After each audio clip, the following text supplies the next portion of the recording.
સવારની ચા માટે દૂધ, નાસ્તામાં બ્રેડ કે પછી મિત્રો સાથે શોપિંગ, આપણી આખી દુનિયા જાણે બજારોથી ઘેરાયેલી છે. પણ શું આપણે ક્યારેય રોકાઈને વિચાર્યું છે કે આ બધી જ વસ્તુઓ આપણા સુધી પહોંચે છે કેવી રીતે? ચાલો, આજે આપણે આપણી આસપાસની આ જાદુઈ વ્યવસ્થા એટલે કે બજારોને થોડી નજીકથી સમજીએ. ચાલો ને, એક સાવ સીધા સવાલથી શરૂઆત કરીએ. સવારે દૂધ લેવું હોય, ફોનનું નવું કવર લેવું હોય કે પછી આખા મહિનાનું કરિયાણું ભરવું હોય, આપણે જઈએ છે ક્યાં? બસ આ એક સરળ સવાલનો જવાબ જ આપણને બજારોની આખી દુનિયાની સફર કરાવશે. તો આજની આપણી આ સફરમાં આપણે પહેલાં સમજીશું કે બજાર એટલે શું. પછી આપણે જોઈશું સ્થાનિક બજારો, આધુનિક મોલ્સ અને ઓનલાઈન શોપિંગ. અને હા, ખેડૂતો માટેના ખાસ બજારો વિશે પણ વાત કરીશું. અને છેલ્લે આ બધાની એક ફટાફટ સરખામણી કરી લઈશું. તો ચાલો શરૂ કરીએ.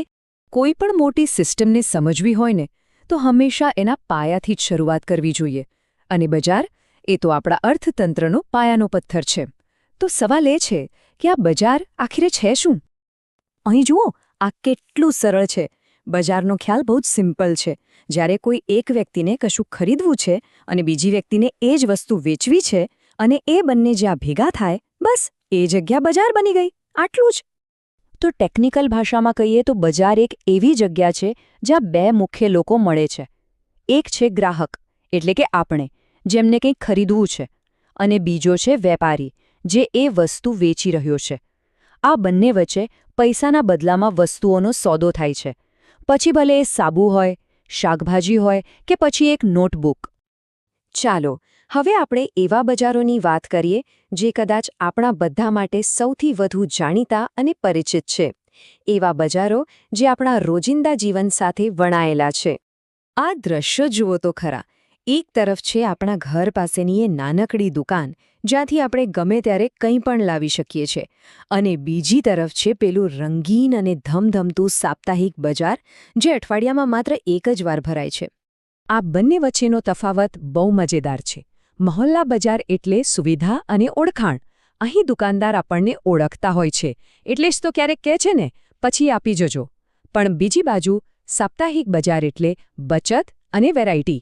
અહીં વેપારીઓને દુકાનનું ભાડું કે લાઇટ બિલ ભરવાનું નથી હોતું, એટલે આપણને વસ્તુઓ ઘણી સસ્તી મળી જાય છે. તો પરંપરાગત બજારોથી આગળ વધીને હવે આપણે આજના મોડર્ન જમાનાના બજારો તરફ જઈએ, જ્યાં આજે મોટા ભાગના લોકો ખરીદી કરતા જોવા મળે છે. અહીં તો જાણે બે અલગ અલગ દુનિયા છે. એક તરફ છે શોપિંગ મોલનું એસીવાળું ઝાકઝમાળ વાતાવરણ અને બીજી તરફ છે આપણા મોબાઈલની સ્ક્રીન પરનું ઓનલાઈન બજાર. બંને જગ્યાએ ખરીદી કરવાનો અનુભવ એકદમ જ જુદો છે. તો અહીં આખી વાત પસંદગીની છે. જો બ્રાન્ડેડ વસ્તુઓ અને શોપિંગનો એક આરામદાયક અનુભવ જોઈતો હોય તો લોકો મોલમાં જાય છે. ભલેને એ થોડું મોંઘું પડે. પણ જો ઘરે બેઠા આરામથી ડિસ્કાઉન્ટ સાથે અને લાખો વિકલ્પોમાંથી પસંદગી કરવી હોય તો પછી ઓનલાઈન બજારથી વધુ સારું શું હોઈ શકે? અત્યાર સુધી આપણે એ બજારોની વાત કરી જ્યાં આપણે એટલે કે ગ્રાહકો ખરીદી કરવા જઈએ છીએ. પણ એક મિનિટ, એવા બજારો પણ છે જે ખાસ ઉત્પાદકો માટે બન્યા છે, ખાસ કરીને આપણા અન્નદાતા એટલે કે ખેડૂતો માટે. આ છે એપીએમસી, જેને આપણે માર્કેટિંગ યાર્ડ તરીકે પણ ઓળખીએ છીએ. આ કોઈ સામાન્ય બજાર નથી. જરા વિચારો, જો ખેડૂતોને એમનો પાક વેચવા માટે કોઈ વ્યવસ્થિત જગ્યા જ ન હોય તો એમને યોગ્ય ભાવ કોણ આપશે? બસ આ જ સમસ્યાના ઉકેલ માટે આવા નિયંત્રિત બજારો બનાવવામાં આવ્યા છે, જેથી ખેડૂતોની મહેનત પાણીમાં ન જાય. અહીંની પ્રક્રિયા ખૂબ જ વ્યવસ્થિત અને પારદર્શક હોય છે. ખેડૂત પોતાનો માલ યાર્ડમાં લાવે, બધા જ વેપારીઓની સામે એની ખુલ્લી હરાજી બોલાય, અને જે સૌથી ઊંચા ભાવ બોલે એને માલ મળે. આનાથી એ પાક્કું થાય છે કે કોઈ એક વેપારી ખેડૂત પર દબાણ ન કરી શકે અને ખેડૂતને એની મહેનતનું સારામાં સારું વળતર મળે. સારું, તો આપણે 4 અલગ અલગ પ્રકારના બજારો વિશે જાણ્યું. હવે ચાલો ને આ બધાને એક સાથે મૂકીને ફટાફટ સરખામણી કરી લઈએ, જેથી આખી વાત એકદમ સ્પષ્ટ થઈ જાય. જુઓ, આ ટેબલ પર એક નજર નાખતા જ બધું સાફ થઈ જાય છે. દરેક બજાર એક અલગ જરૂરિયાત પૂરી કરે છે. ક્યારેક આપણને તરત જ કોઈ વસ્તુ જોઈએ, તો ક્યારેક આપણને પૈસા બચાવવા હોય, ક્યારેક બ્રાન્ડનું આકર્ષણ હોય, તો ક્યારેક ઘરે બેઠા ખરીદી કરવાનો આરામ. આનો સીધો અર્થ એ છે કે કોઈ એક બજાર બેસ્ટ નથી, પણ આપણી જરૂરિયાત પ્રમાણે દરેક બજાર આપણા માટે ઉપયોગી છે. તો આ બધી સિસ્ટમ એકબીજા સાથે જોડાયેલી છે. ખેતરમાં ઉગતો પાક, માર્કેટિંગ યાર્ડ અને પછી નાની મોટી દુકાનો દ્વારા આપણા ઘર સુધી પહોંચે છે. ગ્રાહક તરીકે આપણે આ બહુ મોટા ચક્રનો એક નાનકડો પણ મહત્વનો ભાગ છીએ.